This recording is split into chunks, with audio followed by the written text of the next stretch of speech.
Tottenham Hotspur 2, Everton 3. Um, I I don't know. We may be rapidly coming to the end of the Ange Postecoglou era. Welcome into Top of the Perch. I am your host, as always, Nick Burt. I I really don't know. I feel like I opened this show, at least in the last few months, I've opened it the same way. I don't know where to even start. I don't know where to go. I don't know how to handle this. This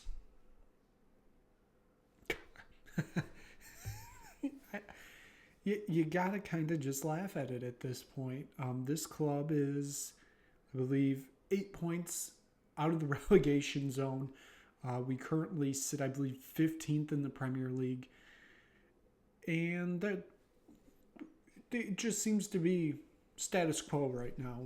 We are 19 days into the transfer window, which means we have 11, 12 days left of the January transfer window. We have signed 0 outfield players, even though we have been in an injury crisis for the past 3 months. And we're just sitting here status quo. This team is withering on the vine, and it's a disaster. This is an absolute disaster right now. I know we still have the cups that can save this season. We're to the point where, things got to get a little bit worrying on the league front. I mean, this is turning out to be an absolute disaster. We're talking next week. We're at home against Leicester, and it's truly a relegation 6-pointer.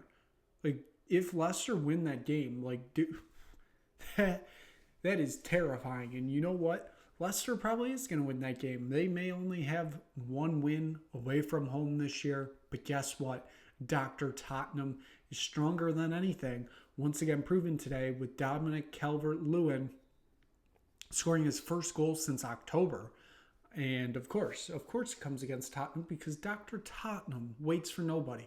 We'll get into it in a second. Hoffenheim's 16th in the Bundesliga right now. They're having an awful season. We play them on Thursday in the Europa League. I'm sure they're going to get a full 3 points from that one because this is a dead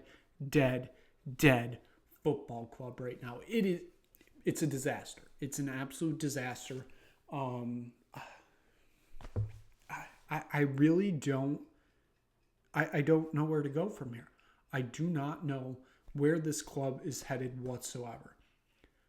I mentioned right at the open, I think we are rapidly coming to the conclusion of the Ange Postecoglou era of Tottenham Hotspur. I always thought he's going to make it through the cup runs and then we reevaluate from there. Honestly, it wouldn't surprise me if tomorrow I'm doing another one of these and we're talking about Ryan Mason being the interim manager.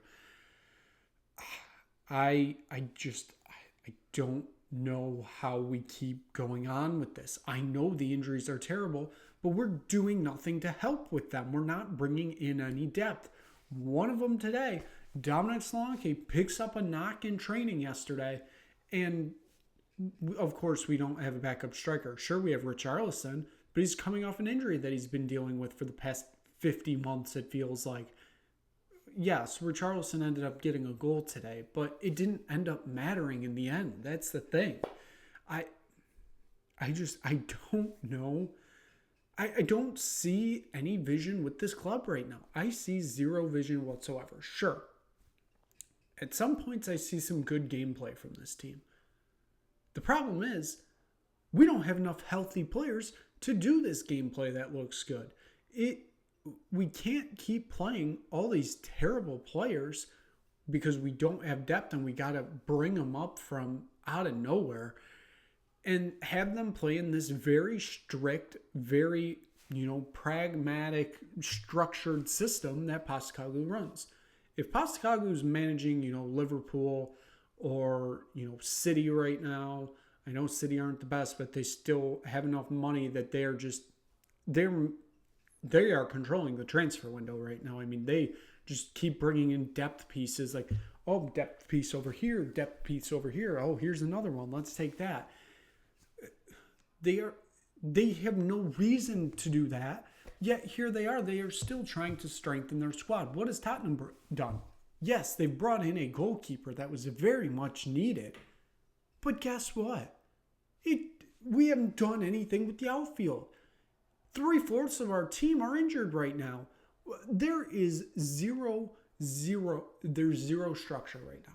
Zero structure within this club. Just doing whatever we want, it feels like. There seems to be no forward thinking with this club. There seems to be no backwards thinking with this club because there is no thinking with this club. If this club was at least even a little bit intelligent and caring about the results on the field, we would have had 2 or 3 outfield players in by now. We are more than halfway through the transfer window, and we still have zilch on that. Sure, let's keep throwing out random players into positions they don't play. I mean, Archie Gray finally gets his first start in the midfield today, and he's been here since July. He's played basically every other position, it feels, since then, except the midfield, but whatever. There's zero thinking with this club. I mean, we're at the point, like, it's not going to happen, but I wouldn't be surprised if relegation is on the table at the end of the year if it keeps going the way it's going. But hey, that's 4 extra home games. So, I mean, who's the real winner here? I don't know. I don't know. This is an absolute disaster right now. There's no other way to put it. Everton scored 3 goals in the first half today, something that I don't believe they've done since 2022, I believe, is what the stat was. It's 3 years. It's 3 years.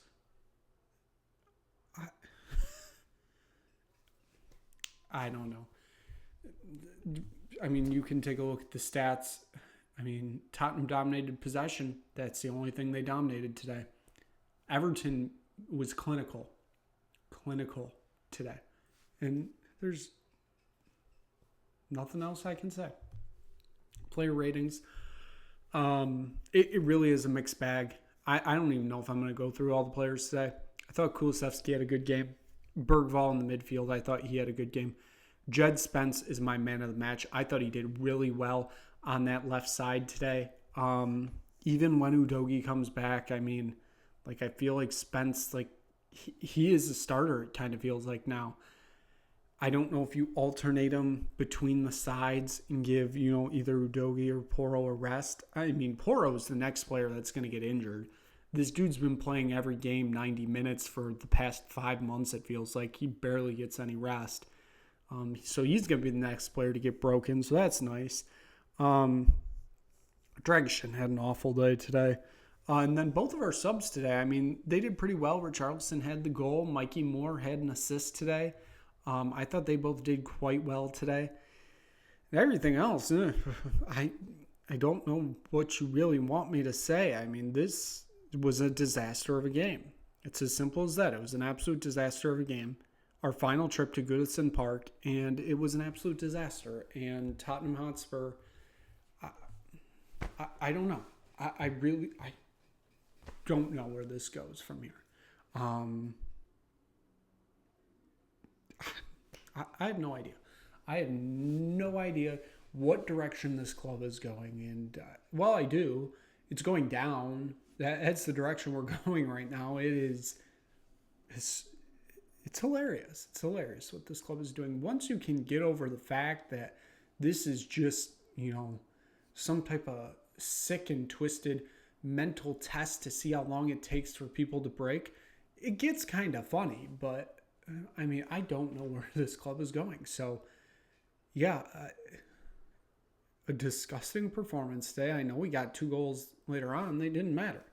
They did not matter whatsoever. Sure, it helps goal differential. Because we may need that with the relegation battle at the end of the season. I don't know. It is what it is. So, yeah. I think that's just going to wrap it up. I really don't know what else to say about this game. It was An absolute disaster. So yeah, Tottenham Hotspur go back to the Europa League now. They have Hoffenheim on Thursday in Germany. Should be interesting to say the least. Can't wait to see how Dr. Tottenham gets this one done. So yeah, that's going to wrap it up for this episode of Top the Perch. Thank you so much for watching. If you just stumbled across this video because you like watching Tottenham fans just in absolute misery, make sure you subscribe because 1000% there's more coming this year because it is still only January and we still have until May. So that's going to wrap it up. Thank you so much for watching. We will see you again back on Thursday, recapping it all on the next episode of Top of the Perch.